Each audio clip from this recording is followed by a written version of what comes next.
Praise the Lord. सभी को जय मसीह की। आप सब कैसे हो? मैं विश्वास करती हूँ कि प्रभु में आप सबको ही आनंदित और आशीषित है। और मैं प्रभु को भी इस सुंदर समय के लिए कोटि कोटि धन्यवाद देती हूँ कि प्रभु ने आज ये सुंदर दिन दिया कि मैं आप लोगों के साथ प्रभु के पवित्र वचन को बांट सकूं।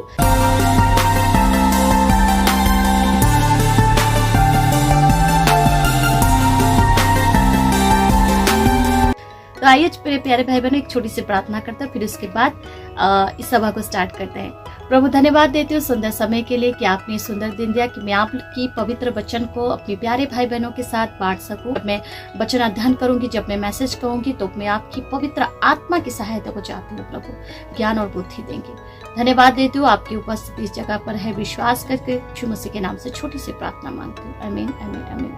प्रभु ने हमें अपनी माता के गर्भ से चुन लिया है और प्रभु की जो उद्देश्य है हमारे जीवन में, वो हमारे जीवन में वो पूरा करना चाहती है। लेकिन जब हम अपनी इच्छा के अनुसार चलते हैं तो अपने जीवन में हम फेलर होते हैं, निराश होते हैं, हताश होते हैं, परीक्षा में पड़ जाते हैं और क्योंकि हम अपनी इच्छा के अनुसार काम करते हैं, अपनी इच्छा के अनुसार चलते हैं। को जो अच्छा लगता है वही हम करते हैं। जैसे प्रभु ने कहा कि आप शरीर के एक अंग को लेके जब आप नरक में जाएंगे तो उससे अच्छा है उसे अपने शरीर से निकाल दें। डेली वर्क करते हैं, जैसे हम बोलते हैं, हम करते हैं, हम सोचते हैं, कुछ भी करते हैं, तो हम हर एक विषय में हमें पवित्रता हमारे जीवन में दिखाई दे। अगर हम पवित्रता का जीवन नहीं बिताएंगे तो हम परमेश्वर का दर्शन नहीं पा सकते, परमेश्वर की संगति में नहीं रह सकते, क्योंकि प्रभु ने वचन में जैसे कहा है कि पवित्र के बिना तुम मेरे दर्शन नहीं कर सकते।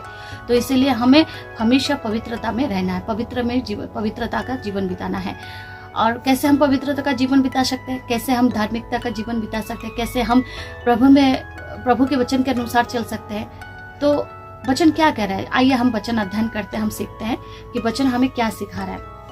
तो चलिए हम देखते हैं। जब हम देखेंगे, हम जब रोमियो पुस्तक देखेंगे, रोमियो पुस्तक उसके 6 अध्याय 16 आयत में जब देखेंगे, क्या तुम नहीं जानते कि जिसकी आज्ञा मानने के लिए तुम अपने आप को दासों के समान सौंप देते हो उसी के दास हो। अगर हम कहीं पर इंटरव्यू में जाते हैं तो वहाँ पर हमें जब जॉब मिलता है तो हम जॉब करते हैं, तो वो जॉब का जो ओनर है तो वो हमारे क्या हुआ, मालिक हुआ, वो हमारे ओनर हुए और हम उसके दास बन गए। उसी तरह से अगर हमें कोई चलाता है, कोई हमें कंट्रोल करता है, कोई हमें कुछ भी सिखाता है, हम उनकी बातों के अनुसार चलते हैं, उसके कामों को करते हैं, उसके आज्ञा के अनुसार चलते हैं, तो हम उसके दास बन जाते हैं। जैसे हम अगर बुरे विषय करते हैं तो हम जानते हैं कि ये प्रभु की दृष्टि में सही नहीं है। अगर हम झूठ बोलते हैं तो हम कहते हैं ये सही नहीं है। किसी का निंदा करते हैं तो हम जानते हैं कि ये सही नहीं, हमें गलत की ओर, गलत मार्ग में लेके जाता है। पाप के बहुत सारे रूप है। अगर पाप से जो जो विषय उत्पन्न होता है उसके अनुसार जब हम चलते हैं तो हम पाप के दास बन जाते हैं। तो इस बात से आप सतर्क रहे मेरे प्यारे भाई बहनों कि आप किसके दास बनना चाहते हैं। कि क्या तुम नहीं जानते कि जिसकी आज्ञा मानने के लिए तुम अपने आप को दासों के समान सौंप देते हो उसी के दास हो। चाहे पाप के जिसका अंत मृत्यु है, चाहे आज्ञाकारिता जिसका अंत धार्मिकता है। तो प्रभु के वचन को हम मानते हैं, प्रभु क्या हमें प्रतिदिन सिखाते हैं, उसके अनुसार हम जीवन को जब बिताते हैं तो हम अनंत जीवन की ओर जाते हैं, जो हमारे लिए एक आशीष है, एक पुरस्कार है। वो डिसाइड करे कि हमें किसकी ओर जाना है, मृत्यु की ओर या अनंत जीवन की ओर, किसकी ओर जाना है। क्योंकि परमेश्वर का आप धन्यवाद हो, जो तुम पाप के दास थे अब मन से उसे उपदेश के मानने वाले हो गए हो। कि परमेश्वर का धन्यवाद हो कि परमेश्वर ने हमें उस पाप के बंधन से छुड़ाया, हमें अपने पुत्र के द्वारा हमें सही रास्ता दिखाया। हम जब उनके पुत्र के ऊपर विश्वास किए, जब हम उन्हें अपने हृदय में जगा दिए, जब हम मुंह से अंगीकार किए, तो उसी दिन से परमेश्वर ने हमें अपने संतान बना लिया और हमें उस पाप के बंधन से पूरी तरह से छुड़ा दिया। क्योंकि हम उसके दास होके थे, उस पाप के दास में थे और मृत्यु की ओर जा रहे थे और गलत काम कर रहे थे और हम शांति नहीं पा रहे थे। लेकिन जब परमेश्वर के अनुग्रह हमारे जीवन में आया तो हम उनके पुत्र के माध्यम से अपने जीवन में हमने वो पाप क्षमा पाया, वो परित्राण पाया, वो उद्धार पाया और वो अनुग्रह पाया। क्योंकि हम खुद ही पाप में जब गिर जाता है तो हमें छुड़ाने वाला कोई नहीं रहता है, क्योंकि हमें अच्छा लगता है। पाप के रास्ते बहुत ही चौड़ा होता है, पाप के रास्ते बहुत ही मजेदार होता है। पाप के रास्ते से जो भी जाते हैं वो कहते हैं हाँ ये रास्ता बहुत सही है, क्योंकि वो अच्छा लगता है। वो गलत की ओर जाता है लेकिन वो आपके लिए वो रास्ता बहुत ही इजी रहता है।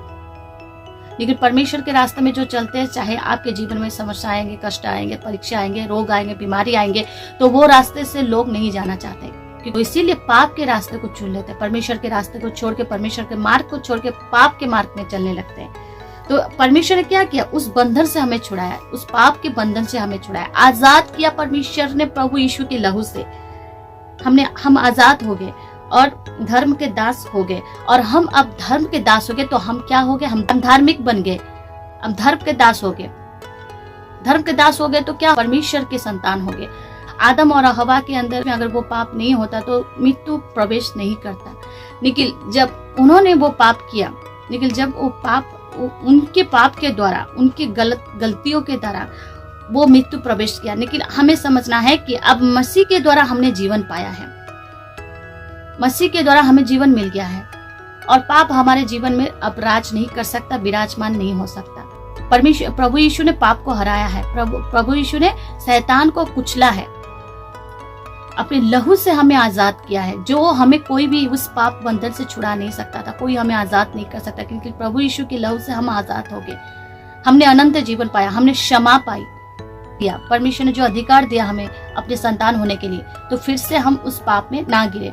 परमेश्वर यही हमें कहते हैं। क्या कह रहे हैं फिर उसके बाद, और 19 आयत में जब हम देखेंगे तो देखेंगे क्या, मैं तुम्हारे शारीरिक दुर्बलता के कारण मनुष्य की रीति पर कहता हूँ। यहाँ पर पाउल कह रहे हैं कि जैसे तुमने अपने अंगों के कुकर्म के लिए अशुद्धता और कुकर्म के दास करके सौंपा था, कि जब तुम गलत कर रहे थे, जब तुम अपने अंगों को सौंप दिए थे कुकर्म करने के लिए, अशुद्ध करने के लिए, गलत काम करने के लिए, जैसे तुमने सौंपा था, पाप को सौंपा था, पाप का दास तुम जब बन गए थे, लेकिन अब क्या कर रहे उस विषय से, वैसे ही जब जैसे तुमने सौंपा था वैसे ही अब अपने अंगों को पवित्रता के लिए धर्म के दास करके सौंप दो। बस वैसे ही तुम अपने अंगों को पवित्रता करने के लिए धर्म के दास करके सौंप दो। परमेश्वर को अपने हाथों में सरेंडर करते हैं तो परमेश्वर अपनी पवित्रता में हमें घेरते हैं और हमें पवित्र जीवन बिताने के लिए वो आशीष हमें देते हैं। लेकिन हम परमेश्वर को छोड़ जब हम गलत रास्ते में चलते हैं, गलत मार्ग में चलते हैं, गलत काम करते हैं और जो सही नहीं है परमेश्वर की दृष्टि में वही करते हैं, तो हम पाप के दास बन जाते हैं और हमारे अंदर प्रभु की कोई विषय दिखाई नहीं देता। तो तब और जब पाप में हम गिर जाते हैं तो हमारे जीवन में रोग, बीमारी, कमजोरी, कमी, घटी, परीक्षा, ये सब आता है। प्रभु की इच्छा के अनुसार चलते हैं, प्रभु के मार्ग में चलते हैं, तब हमारे जीवन में केवल हम अपने आशीषों को देख पाते हैं और हमारे द्वारा हमारे परिवार भी आशीषित होते हैं। तो हम पाप के रास्ते में चलते हैं तो हमारे जीवन में अनंत मृत्यु प्रवेश करता है, और अगर हम परमेश्वर के वचन के अनुसार चलते हैं, उनके आज्ञाकारिता बनते हैं, तो हम अनंत जीवन के अधिकारी होते हैं। तो आज कोई प्यारे भाई बहनों अगर गलत कर रहे, पाप के ऊपर पाप कर रहे, कुछ गलत एडिशन में है, बुरे एडिशन में अगर अपने आप को आपने बांध के रखा है, तो आज आप हर विषय से, हर पापों के बंधन से आजाद होने जा रहे हैं। इस वचन के द्वारा प्रभु आपको हर एक बुरे विषय से आजाद करेंगे। होने के लिए परमेश्वर अपने संतान होने के लिए वो अधिकार देंगे। तो आज आप मन फिराइए और अंगीकार करें कि परमेश्वर मुझे इस एडिशनल से, इस पाप के बंधन से, ये बुरी आदत से मुझे आजाद करे। प्रतिदिन मैं पाप में जीवन बिता रहा हूँ, मैं शांति चाहता हूँ, मेरे जीवन में छुटकारा चाहता हूँ, आनंद चाहता हूँ, पाप क्षमा चाहता हूँ। तो परमेश्वर सत्य परमेश्वर है जो हमें हर एक विषय से वो आजाद करता है, हर एक बुरी विषय से हमें छुड़ाता है। वो एडिशनल हो, वो पाप हो, गलत काम हो, कुछ भी हो, हर विषय से प्रभु हमें आजाद करते हैं, क्योंकि प्रभु अति दयालु परमेश्वर है। जब हम अपने आप को नर्म, अपने आप को हम पूरी तरह से परमेश्वर के हाथों में समर्पण करके प्रार्थना करते, जो विनती करते हैं, तो परमेश्वर उनके निकट रहते हैं, हमेशा उनकी प्रार्थना और विनती सुनते हैं। ठीक है, तो परमेश्वर नहीं चाहते कि एक आत्मा नष्ट हो जाए, एक आत्मा गलत रास्ते में, एक आत्मा पाप की ओर चले जाए, एक आत्मा नरक की ओर चले जाए। परमेश्वर नहीं चाहता। परमेश्वर चाहता है हर एक जीवन बचाया जाए, हर एक जीवन उद्धार पाया हुए हैं। कोई बोझ से आप तकलीफ पा रहे, कोई बोझ से आप हताश हो गए, कोई बोझ से आप निराश हो गए, कोई बोझ से आप जी नहीं पा रहे, परेशान हो गए, तो उस बोझ को लेकर परमेश्वर के निकट आए।